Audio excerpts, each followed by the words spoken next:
चलिए बढ़ते हैं अगली खबर के साथ। पेस्टोल सेंटर के फादर रेवोनी ने श्रद्धालु और शहरवासियों को क्रिसमस की हार्दिक बधाई और शुभकामनाएं दी हैं। भोपाल से एक खबर है जहां अपने संदेश में फादर रेवोनी ने कहा है कि क्रिसमस का पावन यह पर्व प्रभु यीशु मसीह के प्रेम, करुणा और त्याग के संदेश को जन जन तक पहुंचाने का साधन होता है। यह पर्व समाज के उपेक्षित, जरूरतमंद और कमजोर वर्ग के लोगों के प्रति सहायता करने की भी प्रेरणा देता है।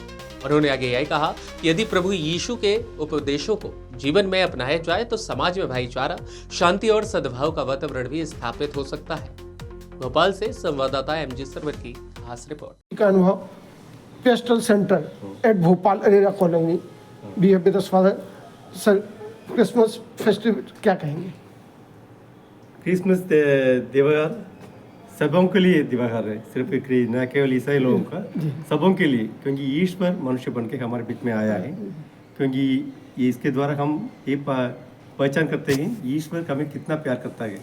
हमारे लिए ईश्वर मनुष्य के बराबर मनुष्य बनकर यहाँ आ गया है, हमारे बीच में रहने के लिए, हमारे साथ सब कुछ करने के लिए, हमारे जैसे रहने के लिए, हमारी मुक्ति के लिए, वो क्रूस पर मरने के लिए ही यहाँ आया है। कोई तो अपने और लोगों को आकर्षित करने के लिए नहीं, अपने दिखावट के लिए भी नहीं, परंतु ईश्वर मनुष्य पर इतना प्यार करता है, इसके लिए अपने एकलौते पुत्र को अर्पित करने के लिए वे अब मनुष्य बन के यहाँ आया है। ईश्वर के पुत्र के रूप में। और जो आया भी है, जैसे आपने कहा प्यार के लिए, तो प्रेम, शांति और करुणा का जो संदेश यीशु मसीह का था, आज के समय में ज़्यादा जरूरत है। क्योंकि इस पर जैसे मैं बोला, ये सबों के लिए आया है, ये न केवल ईसाई लोगों के लिए, सबों के लिए, सबों के दुनिया में सब कुछ, कोई भेदभाव नहीं है, सब लोग ईश्वर के पुत्र पुत्रियां हैं। और सभी प्रेम, शांति और करुणा का जो संदेश है उसी को आत्मसात करना है।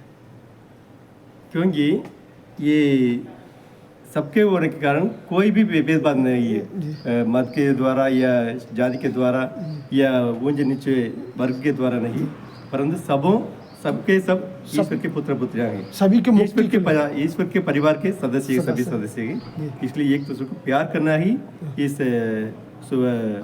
क्रिसमस का संदेश है। Thank you.